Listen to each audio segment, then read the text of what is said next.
I'm pretty sure everybody knows at this point he is tested positive for COVID. He left the hospital early, which my personal opinion, if you're dealing with an unknown virus that we've never seen before, that's the last thing you want to do. But for the sake of your health and for the sake of the health of others, I think he should have personally stayed at Walter Reed Hospital. That's just me. And in terms of him putting lives in potentially in danger, like, let's be honest, Donald Trump is in his 70s. I think he's Donald 74. Trump, yeah, he's 74. So I'm not 100% sure, but I think he is. Yeah. So I mean, we'll rock with the fact that he's in his 70s. So the issue that I have is that this has been debilitating. This virus can take out the most vulnerable people are the people, the senior citizens that are over 65. Am I correct about that? He is 70 some years old walking out there at times with no mask on before this. And now you're testing positive. And I know there are people that are going to sit over here and say, well, we don't know if this coronavirus thing is a hoax. We don't know if it's the bigger deal it really is. Let's pump the brakes here. We're on lockdown at times for a reason. The country has not opened back up in certain places for a reason. There have been people that have died from this for a reason. Yes, I get it. We got cigarettes out here. We have the common cold out here. That takes away people too. But, however, we still need to be safe and be smart about this. I don't think that was a smart move on his part. I'm not going to bash this guy. I just think that it was not a smart move on his part to get out of the hospital, as the second, the moment, the minute that he has tested positive for COVID. He should still be in the hospital at this point. Yeah, especially when they tell you that it takes 2 weeks for it to get out of your system. So if you're cured and you feel great and all that shit, why the fuck aren't you quarantining? So here's my thing with the whole situation. And also keep this in mind. Sorry to interrupt, man. Keep this in mind. My bad. Sorry to interrupt. I just want to reiterate this. There are several personnel close to Trump that have been in this White House that have been positive for COVID. Several. His wife being one of them. Right. Several in the White House that have tested positive for COVID. Now, I'll go into this. Then Jeff, I'm going to let you have it. I'm going to be quiet. My fear is... This is what we do. My fear is that if people get wind of this and if people see this and if people keep thinking, oh, well, if he can get out, then I shouldn't have a problem.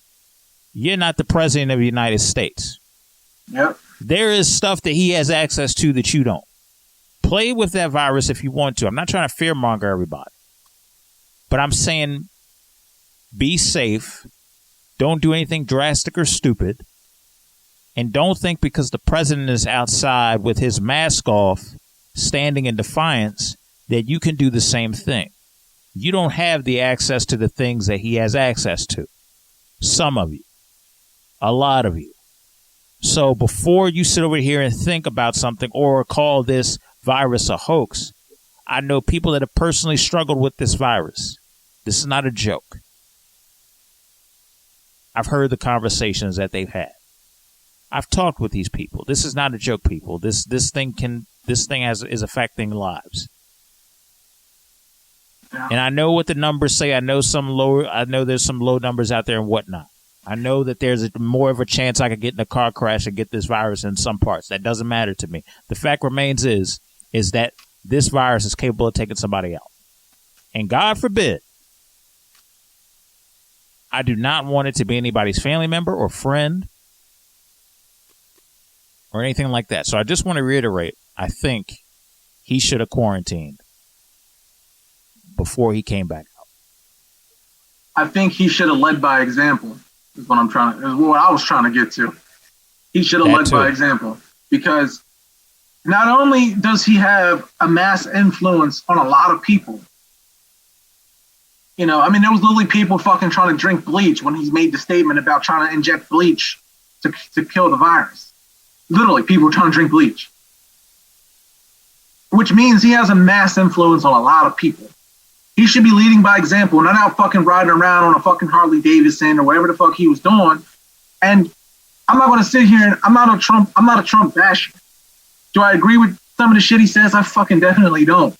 He sounds like a fucking asshole 80% of the time. But I will say, economically, I think he's doing a fantastic job. His term is done for just the American people in general, for just working and having more money come back to us tax-wise, all that shit. I think he's done great. But when it comes to other situations, like the COVID thing, I think he totally dropped the ball on COVID. Maybe you and I are fucking immune to it. We're young and healthy. But the people that aren't, that are his age, and here's my other problem with it. It's not like he's a young 35-year-old president, 40-year-old president. He's a 70-year-old man. So now people are just not looking at it like this. Hey, don't be scared of COVID, he said. You can beat it. Okay, well, maybe they don't have your billion-dollar fucking health. You know, you obviously taken care of yourself for years. These people that are fucking sitting in their house and they sit in their rocking chairs and they're retired and they're eating fucking Twinkies and ho-hos and shit, they didn't take care of themselves. Some of them people couldn't even afford health care under the Obama Act. I couldn't. You knew that. I couldn't afford health care to save my life until Trump did away with it. Now look, I fucking got my back surgery. I'm getting better. My health is getting better. And I'm not bashing Obama either. This isn't a boost Trump, bash Obama. This ain't Republican versus Democrats. This is us trying to educate people so that they start making the right decisions. Absolutely. We're giving you our opinions, but our opinions are also not politically correct. You know, our opinions are our opinions. You know, me saying, hey, Trump's doing a great job, Everett might not feel that way, which is fine. We can have a healthy discussion. And it doesn't change anything at the end of the day. But I think he should have led by example. Quarantined, let people know he's doing fine. That's very important.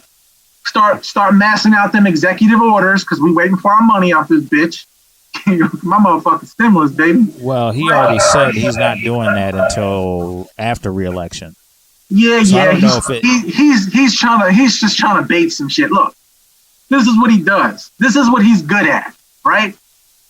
He's for one, he's making Pelosi look bad, which we all know she's a fucking screw job and a half. He's making Pelosi look bad, saying, hey, so this is what I want to ask you, right? If Trump has the power to executive order whatever the fuck he wants, why is he going, hey, Pelosi, we have the money for the $1,200 stimulus right now. We can send it out. Just agree to it. She don't have to agree to it. This is how I know what he's doing is all a part of this campaign. It's all a part of his campaign. It's all a part of just making the other side look bad. Kind of. And I think that's one of his biggest downfalls.